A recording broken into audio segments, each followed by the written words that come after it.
All right, well, for our backup match for round one, or our second match, we ended up having a very special legend again. We've got a Volibear that we're going to have as we're ready to jump in to that second match.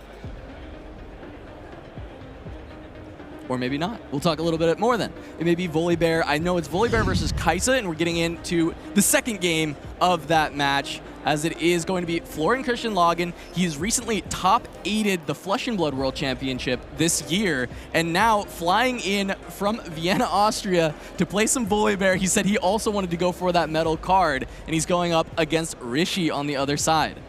Yeah, no, this will be an interesting matchup. You know, Volibear, another one of those like little less mainline legends, another deck bringing really big units to the table, and a lot of Kaisa's removal is damage-based quite often, and it'll be interesting to see if these, you know, giant Volibear units will be able to weather the storm. Yep, and we're starting out in Game 2 for this second match of the stream, and it looks like Malik, or Florian on the other side, has picked up Game 1 as Volibear against the Kaisa, so getting that first win.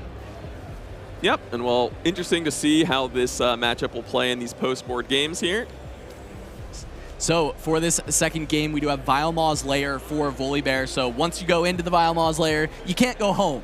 Yeah, you can go to the other battlefield, but you can't go home. And on the other side, Dreaming Tree, which we saw in that last game, right? You can just targeting your own units with spells. You'll be able to draw a card as well the first time per turn. But to kick things off, our Volibear has got a Ballista to hit the board to help deal with some of the early threats. Yeah, and that's when you know you've kind of made a nice choice with your deck, when you play the Ballista and your opponent's like, can I read that? What does that do? And you're like, nice. Catching them off guard, all according to plan. And it's a nice answer. The thing with Ballista is a little slow, right? Because your opponent is going to score when they go in, but the Ballista helps you clean it up afterwards so they don't get those hold points. So it helps buy you a little bit of space for these Aurora decks where you need ways to deal with the early game without those being units that you get to play. And so the Volibear really likes to have these Ballistas come in. So yes, you have to let this Ravenbloom score, but since Rishi has gone out of runes, Ballista on this next turn, when Florian untaps, is just going to be, okay, well, I'll awaken my Ballista, and I will exhaust my Ballista and kill the student. Yeah, interesting decision from Rishi there, because, you know, he's got to kind of like weigh that, do I want the point now, do I want to save my student, especially on a card like Student, which, you know, can grow its might in response to something like Ballista, but he's going to value the point here, which, you know, does make sense. The Volibear deck is definitely going to be more threatening in a longer game, and he's just going to see if he can put the pressure on and close it out quick. Yeah, a very notable card for Rishi that we're seeing in the hand, the Thermo Beam. So we know this is an Aurora deck for Volibear on the other side, but with also the Ballistas, if he does kind of catch an Aurora and these two Ballistas in the Thermo Beam, because that gets everything, that's going to be massive for Rishi in this game, especially because double Ballista starts to threaten even Kaisa Survivor from trying to run in and get those Conkers. Yeah, Thermo Beam, it's expensive, but man, it is powerful. Cleans up every gear that is in play. And, you know, the second Ballista, you know, if I was on the Kaisa side, if I didn't have that Thermo Beam, I would probably be pretty worried, because, you know, there comes a point where, like, you just don't have units in that deck big enough to survive, or, you know, many big enough to survive multiple Ballistas. Yeah, the battlefield just becomes way too hostile. You're just like, well, I am just going to conquer 8 times this game, because I'm not holding. It's not happening. But yeah, and also a Mobilize over from Malik, so he's going to have a little extra runes to work with going into these later turns. Yeah, as I was looking at Malik's hand as well, we had that second Ballista, but I also recognized a Disintegrate. And, you know, this is one of those Proving Grounds cards from the Annie deck that a lot of people don't really expect to be very good in constructed play. It's 2 for 2, it's not that bad, it's a fine little removal spell, but not a lot of targets that it hits. When you also have the Iron Ballistas, it's going to be able to give you that extra oomph to get over the top, having that 2 damage to add to those other 2 damage abilities. Right. Or I guess, did I say Disintegrate? It's the other one. Incinerate. Incinerate. Yeah, that's our bad. You know, I'll get the there, L on Frank. that one. Look, this is the first one. Give me one more, and I got it all. Annie's got a lot of abilities. They all involve blasting fire. You know, they have some pretty similar names. Can't fault you on that one. But, you know, it's interesting from Rishi's side of the table here, because, you know, he does have that Thermogenic Beam, which is going to be a really powerful play at some point. But he's kind of got to think to himself, when do I want to use this? Do I want to use it now and, you know, sacrifice some tempo to get off those Ballistas off the board? Or am I okay with just feeding a few units in and then, like, really catching the Ballistas on a surprise turn where MalakX might be really banking on using them to kill a key unit or two? Yeah, interesting from Rishi to be open to stacking to try and actually get a hold here. yes, the Ballista can only deal with one of these 2 units, but still kind of maybe opening yourself up to any other battlefield hate-specific spells. Like Sky Splitter, probably not in this case yet, because we don't have that Aurora yet. But there are still just other options, something like a Void Seeker that could very likely be in a Volibear deck. True, or I think what the real nightmare scenario would be if MalakX had a Dead Bloom Predator, because then he can use the Ballistas to pick off one and then just slam the Dead Bloom over the top to just chomp down on the other. Kind of like this. Yeah, kind of like this, Frank. That is the nightmare scenario, and it is happening right now.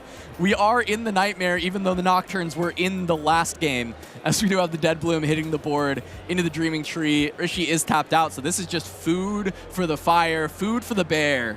Yep. And, you know, on top of that, just, you know, kick them while they're down. MalakX is going to get a rune back off the Volibear Legend. Yeah, he's no longer hibernating. The runes are all here, and he's ready to actually come out. Winter is over for Malak. Yeah, so definitely that is the risk from Rishi's end on letting those kind of Iron Ballistas run wild and do their thing. And now he's got a Dead Bloom to deal with.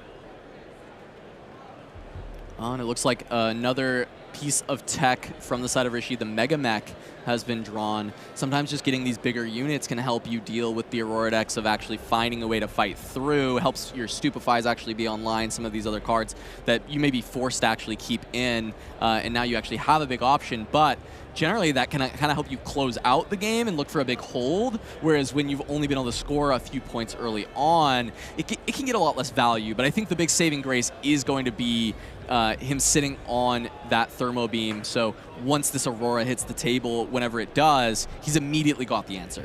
For sure, and yeah, that's definitely kind of the risk you take with Mega Mech, because, you know, it's not a lot of texture, it's not going to accelerate, it's just a giant ball of stats, and that's like a dangerous access to try to fight Volibear on, because that's sort of what they excel at. But I agree, if you can get it down early enough, you can sort of threaten going toe-to-toe with them, especially when you combine it with some of the powerful shrink options that Kaisa has.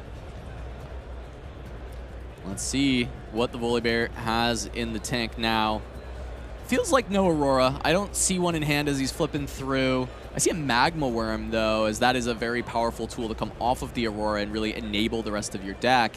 And notably, it is big enough that it's not going to just get Falling Star on the back row. So you can kind of stick it around if you have the time in the game. And I'm curious if this is actually a game where Malak has created enough space that you can even just kind of raw play out a Magma Worm, which is a very rare opportunity, I think, in Riftbound, where that feels like a good play. And it kind of feels like it might be okay here. For sure, yeah. I mean, MalakX, you know, he is a little behind in points, and, you know, he's thinking right now, I'm sure he is doing that calculation of, can I take the time off to get this Magma Worm down? Because if I do that, in the future, all my units are coming in ready, and I'm going to be able to catch back up real quick. There's the thing, are there enough spells in hand as well to maybe prevent some Conquers? That's the other option you have to think about, is can I just hold up a bunch of runes? Or do I need to actually, you know, try and continue to establish? It looks like they're just handling a kind of points dispute here where he conquered with the Dead Bloom and then, of course, held because the Dead Bloom was still there. So you should be at 2 points. It looks like they've got that corrected now as, yeah, just going to be a Magma Worm. Yeah, so that Magma Worm going to be a real big threat for Rishi, because now, you know, normally you're used to the Volibear deck being like powerful but slow, but now it's going to be powerful but fast. Yeah, and it really makes that Champ Zone Volibear so much more threatening as well, because you often see with these Volibear decks that it almost never gets deployed. By the time it gets deployed, the game is kind of over because the Aurora has brought out enough stuff and they've won, or they're just too far behind and they can't actually get it out. But with a Magma Worm on board, suddenly this is a very threatening unit where the on-attack trigger of dealing the 5 damage can also just actually matter quite a bit, where Volibear is going to actually hit the board, come in ready, and send in for an attack. Yeah, you know, MalakX is putting an immense amount of pressure on these battlefields here. He's got the Ballistas, he's got the big units, he's got more that are going to be coming in ready. And, you know, it's going to be up to Rishi to find a way to navigate this and try to maintain his point lead without losing too much material. All right, let's look for Rishi, what he is willing to commit. 3 points is kind of the unfortunate spot. If he's at 4, you can consider just kind of like moving in, go to 6, and then look for that big play later on. But also, you don't want to overcommit this Mega Mech. You don't want to lose this thing for free at any point in the game. And what we just talked about with the Volibear being able to come in, you know, essentially accelerated, right? Comes in ready from the Magma Worm. this Mega Mech just becomes food. Food for the blender when that comes in, and even something like a smoke screen actually doesn't quite get there because it's a 9 might unit and the 5 damage comes through, so that -4 actually still allows it to trade with the Mega Mech. Yeah, for sure. And, you know, a lot of decks in Riftbound, like, they will allow you to kind of keep chipping in as the game goes on, pick up a Conquer here, pick up a Conquer there. But Volibear actually one of the decks that can just say, like, no, I'm just going to hold these battlefields, and there's going to be nothing you can do about it. You're done. Like, that's all you got. So it is going to be just the attempt at a double Conquer, but that is just a free Sky Splitter that gets to come down because of the high might of these units. Sky Splitter reduced cost based on the might of a unit that you have, the highest might unit you've got. And just going to deal 5 to a battlefield. Gets rid of the hopeful. Breakpoint found for Rishi, Time Warp found, so if he can get up to 6 with some units on board, he can kind of get there, but it feels like we're at that point where the Volibear is really starting to hold you off. For sure, and yeah, I think Rishi, you know, is really going to have to sort of find a way to engineer a game plan around Time Warp, where maybe he can catch MalakX off guard and, you know, get in some Conquers, go up to 6, surprise, play that Time Warp, and hold to a win. But, you know, with these ballistas and all these big units on the table, that might be tough. Yeah, and just going to rip one now for another look into the deck, another point, just needing to buy time, and potentially even just to get this Mega Mech out of there, so it gets to score, gets to run home, and you get to find a new draw. For sure. You know, as you said, kind of at this point, all of Rishi's hopes and dreams are riding on this Mega Mech. So using this Time Warp as a way to just be like, hey, I'm just going to take one more point right now, and maybe I'm going to protect this Mega Mech to use again later. It's actually pretty cool. Yeah, and he does end up finding a very important card for this situation, which is going to be that Thousand-Tailed Watcher. It's one of the ways that you can actually try and crack through a big Volibear board, and especially if you have the might to follow up with something like a Mega Mech. And so the question becomes, do you want to start looking for that, as he is just going to finally deploy that Thermo Beam to deal with the 2 Ballista. And I do wonder, I mean, really, the dark comedy of this is the Aurora coming off the top on this turn from from MalakX on the other side. For sure, but no, it's time to get rid of those ballistas, and, you know, maybe you'll get punished with the Aurora, but it hasn't been here yet, and, you know, sometimes you just got to be like, hey, they don't have it, I'm going to cross my fingers and hope they don't draw it and just do the best I can. Yeah, now a full development from Rishi, which makes sense. You got the Thousand-Tailed Watcher in the bank. Now you just need to get some might on the board, be ready to look for that score. But being at 5 instead of 6, again, kind of very impactful being off cadence. You don't just have a double Conquer win yet. You do have to get on there, and then you have to look for a potential hold afterwards. For sure, and I can't tell, I'm not sure if Rishi has enough runes to threaten another Time Warp. My guess would be that he doesn't just yet. So he's going to have to try to get this done the fair way. But, you know, as you said, Thousand-Tailed Watcher is the one card that says, hey, you're trying to pile a bunch of stats into a battlefield to keep me out. Watcher doesn't care how many there are. They're all getting -3, and that could really cut down the numbers on the table. I do see some cards being flicked, and I do believe there was an Aurora ripped off the top here. The question is can it be deployed, or is there something else that needs to be done? And there it is. So, my fault, Rishi. Hey, I'm sorry. I shouldn't have said anything. It's the caster curse, you know? It persists through all games. Oh, no. All right, my B. That's on me. That's on me, guys. I'll take the blame on that one. Yeah, and, you know, now from Rishi's side of the table, you're just sitting here and you're like, man, did I get finessed? Was he just holding this Aurora waiting for the Thermo Beam, where nope, reality, it just came right off the top. And there is going to be just the push in from the Dead Bloom Predator. Go ahead and get some points going. And now just going to hold the Magmoran back, realizing, hey, having stuff come in ready is actually still very valuable. I think especially when it comes to having the Volibear in the champ zone. I think that's what MalakX is looking at. So it is going to be an Anivia, and just the decision is, does this go and attempt to hold Vilemaws, or do I keep this at home, try and be able to deal with whatever gets sent in?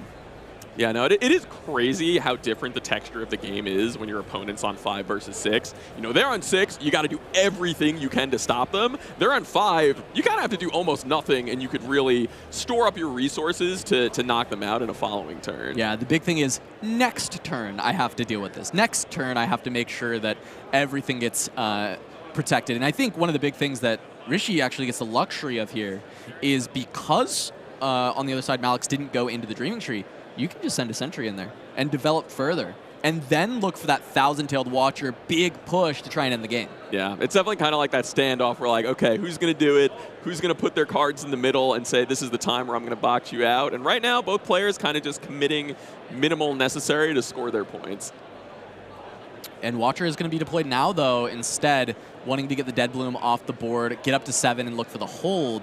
But, you know, the Magma Worm, I think, is going to make the hold a little bit dubious, being able to have something enter ready, especially because you've got something on board face up that you can play that can help deal with some of these situations.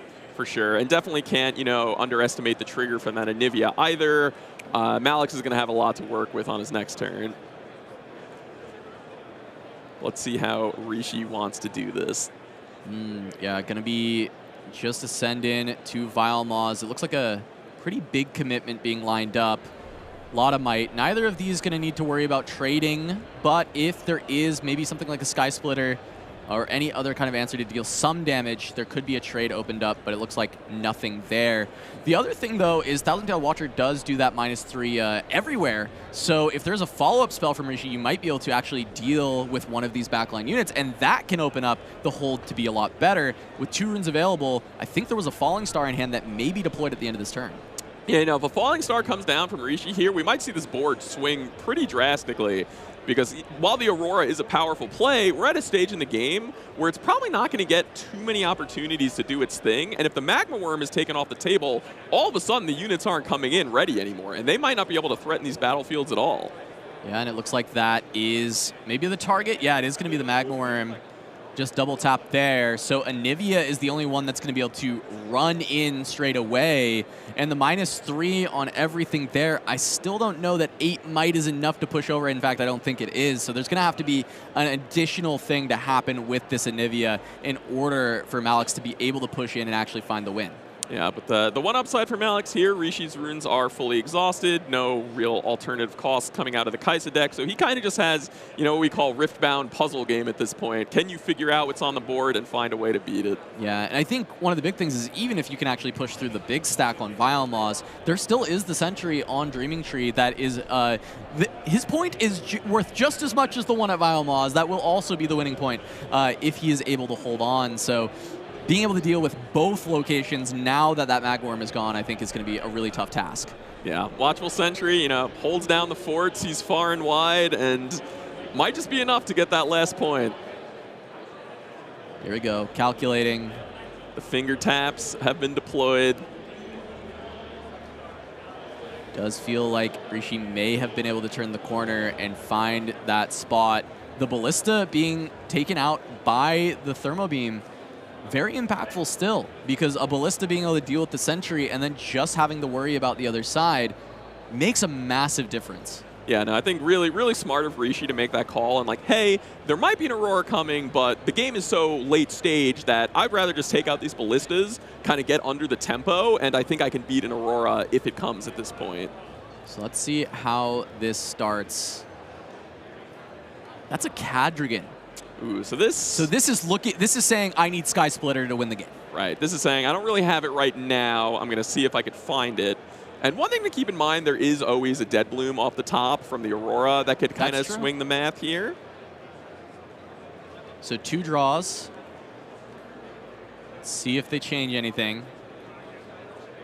So let's see. Right now, Anivia is, what, an 8, and her trigger does 3 on the attack? Yeah. So yeah, even if she wanted to go into Vile Maw's lair, she's not big enough on her own, even with the trigger, to get the job done, I don't think. No. She can clear everything with a Sky Splitter. Yep. I think she's 1 off, right? Because you deal 3 to everything, 4 to finish the Thousand Tail, 5 to finish the Mega Mech, and then there's 1 damage left needed on the Hopeful. Yep, so you do need something like a Sky Splitter on top of this, but he's sending it in. And so there's 2 things. He either has the Sky Splitter, and he can help deal with this, or he can just clear just enough that a Dead Bloom does end up actually making the big difference here. Because he can clear off the Mega Mech and the Hopeful with this swing, and just leave the Watcher, which if he finds the Dead Bloom on the top, he's not out of the game. For sure. If he finds a Dead Bloom out off the top, it might all of a sudden become really hard for Rishi to get it back. It's been really cool to see how much this match has swung back and forth for both players. Doing some calculations here. And it looks like that is no Sky Splitter. They're going to damage here. So he's going to deal with those two. And this is going to come down to the Dead Bloom. And I'm looking at the hand. I'm like trying to see the odds. Like no Dead Bloom in hand, it looks like. He's got one so far, so the question is does he find it? He does! There it is! Big Dead Bloom coming down, and that will just clean up the Thousand-Tailed Watcher. As you said, Frank, no runes available for Rishi. And, you know, Malak's just a tried-and-true professional here. No reaction from his end. He's just like, yeah, Dead Bloom, your Thousand. Yeah, that's what I wanted to happen. Like, obviously, it was there. Never doubted it for a second. I set this all up. This is my Grandmaster plan. And, you know, talking about those swings, Rishi tried to risk the hold. He was so close to getting it, but Dead Bloom just comes in to say, not today. Yeah, and for another way to claw back, it looked like there was another Thermal Beam in Rishi's hand to deal with the Aurora, but Kadrigan plus a Dead Bloom. This is just so much might that has been re-added to the board where Rishi did so much work to get ahead. He was able to find the spot that was nearly perfect for the win, able to deal with the Magma Worm, able to deal with everything. The Anivia attack doesn't win, but there is that one out of the Dead Bloom Predator. And to be clear, there's not a ton of units in these Aurora decks, so 2 Dead Blooms left in the deck, probably 1 or 2 Kadrigans, maybe another Anivia. There's a few other options, but the odds are not horrible that you're going to find it. Right, and Rishi's going to have to figure this out real quick, because if he doesn't, the stats are just going to be too overwhelming.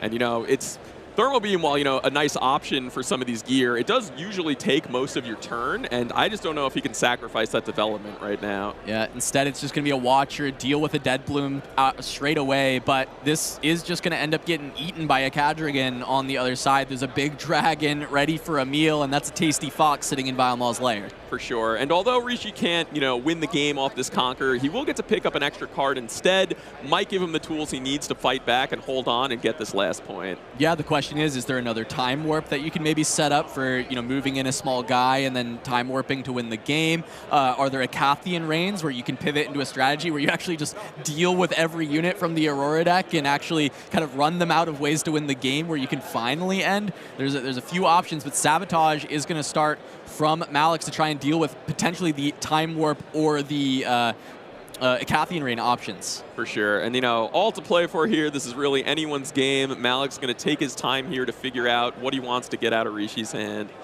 Double Darius is another way you can win on 12 runes. Double Darius Smokescreen. I wonder if MalakX is going to immediately recognize that and say, you know what, get rid of my Aurora. This Smokescreen cannot stick around. For sure, yeah. He's like, you know what, this Aurora, it saved me from losing the game. It's done his job. If you want to spend 5 energy and some power to take it off the table, you can do that.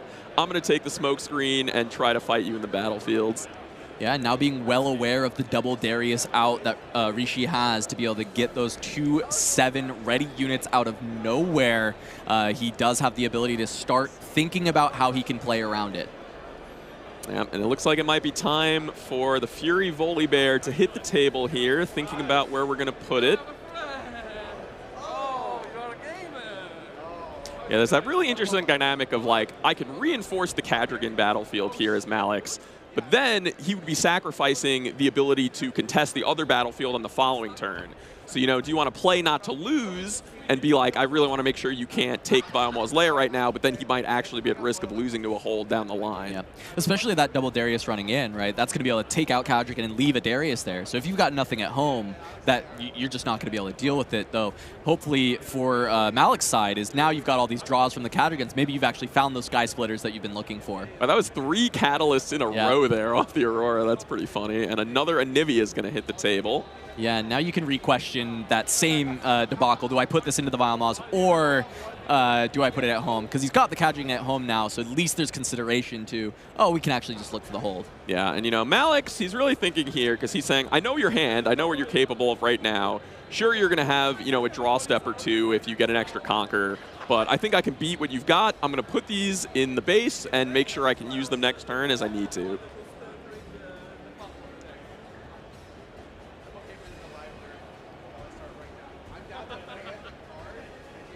And that's retreat is not going to be enough, certainly. So It is just that double Darius, and he's just going to scoop, not having a good way to answer, especially because the reinforcements that'll come in on this next turn. And that's going to be the Volibear, piloted by Florian Christian Lagen, or MalakX here, taking that first win here at the Houston Regional Qualifier.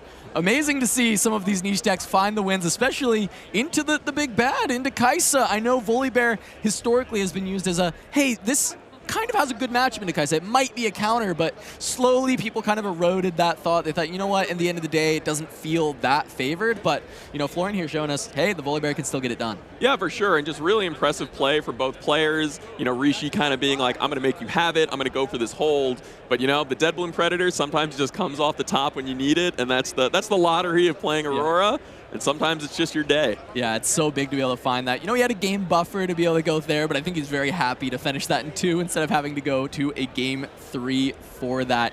I don't know, maybe the Volibear gets to make a deep run, but I think that's he's somebody we're going to want to watch for that the medal card, the best of prizing for the Volibear throughout the day. For sure. And with that, I mean, we will have plenty more matches coming up. Round 2 soon enough, so don't go anywhere. We'll be back with more Riftbound action right after this.